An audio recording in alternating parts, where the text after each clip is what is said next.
let's look at FITT for persons with diabetes. So frequency at least 3 days a week, but up to 7 days a week. So as we mentioned on the previous slides, that consistency is very important, and the more the person gets in the routine, the better off they're going to be. Intensity, moderate intensity, so 40 to 60% of VO2 or heart rate reserve, RPE 11 to 13. But if someone has been a regular exerciser, they can do higher intensities, greater than 60% of VO2 max. Make sure they get the minimum amount of physical activity, but typically the more the better on time. So try to get at least 300 minutes per week. So trying to get an hour per day. They can also do multiple bouts throughout the day. So the volume and the pattern, so the multiple bouts may work for them. Large muscle groups, energy expenditure, since most people are obese, 80 to 90%, we want to focus on energy expenditure. Resistance training.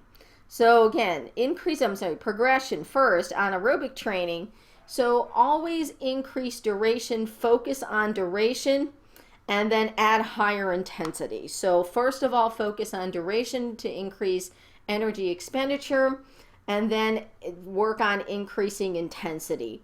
Resistance training, you would think it would not be safe for people with diabetes, but yes, they can do that. So as long as they don't have, retinopathy, eye problems, and recently laser surgery, they can do resistance training. And some emerging research says that, resistance training may actually be more effective for persons with diabetes than aerobic training, because it really helps develop those GLUT4 vesicles that help facilitate glucose entry into the cell.